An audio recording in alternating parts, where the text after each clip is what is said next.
One of the issues that everyone's got at the moment is lost capacity. I mean, one of the first things that happened when COVID came along was retail shut down, and the exhibitions started getting cancelled left, right, and centre. Now, they are two massive areas for anyone that's in wide format print. So the issue for most people is replacing that capacity. Now, a lot of people have replaced capacity with safety signage and COVID stuff. We'll come back to that later. But I guess the other thing that's happened to a lot of print companies at the moment, particularly the ones that are almost completely and totally immersed in retail and exhibition, is they've had to think about how they can diversify that business and not leave themselves exposed like that again. I mean, it's never great to have all of your eggs in one basket, right? I mean, that's the general thing in business anyway. So where are the opportunities? That's the question that everyone's asking. There are a number. Some of them are going to require more work than others. One of the ones that I'm particularly keen on is wall coverings.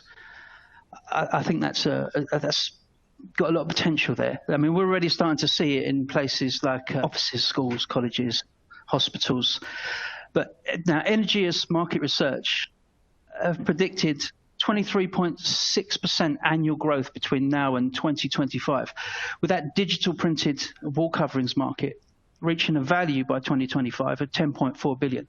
Now that's a sizable chunk, and that's only the digital stuff, by the way. That's not all wallpaper. That's just the digitally produced stuff.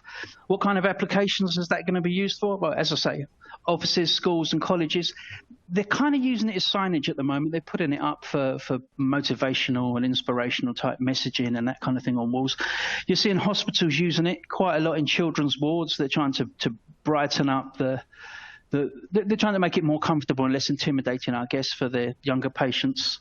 I mean, we're seeing known cartoon characters and stuff like that being printed. We're also seeing stuff like MRI scanners being wrapped and stuff like that. Again, I guess from a child's point of view, being loaded up into a space rocket is a little bit less intimidating than being loaded into an MRI scanner, all right? So the other areas, hotels, restaurants, cafes and bars, again, we're already seeing more and more digital walls appearing in those kind of places, everything from just wall coverings through to chalkboard effects, tabletops.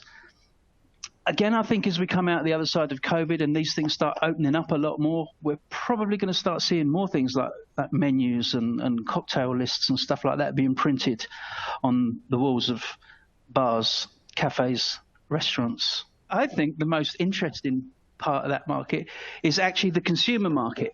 Now, it's not an area where we've actually really done particularly well as an industry. We haven't really been that great at creating pull from consumers of digital print into our industry.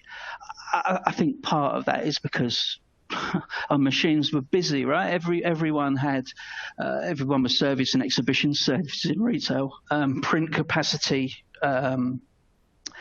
was being used up. So why even worry about looking for new work? And I think that's part of the problem, why it hasn't developed as quickly as it could.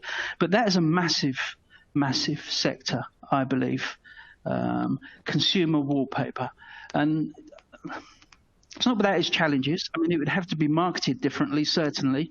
You'd be the person that's going to be buying football-themed wallpaper for their son's bedroom isn't interested in what your print production capacity is when he goes onto your existing website. So the probability is you possibly even need to create a new brand, certainly a new website, and you're now talking about consumer messaging. It's far more emotive and a lot less technical, and how you market yourself would be different as well. But the tools are there. I mean, you put a concept together of a good-looking bedroom that can be cobbled together in Photoshop by some of your pre-press people, stick that out on social media. I'm fairly sure you put that out with the right kind of hashtags on it, it's going to get shared, but just as importantly, you're probably going to get some sales leads coming back from that. So the tools are there, but it's not without its challenges to go out into that sector. But as I say, when you're looking at numbers like 23.6% annual growth and getting to a market value of over 10 billion inside the next 4 to 5 years, why would you not be interested in looking at that in greater detail?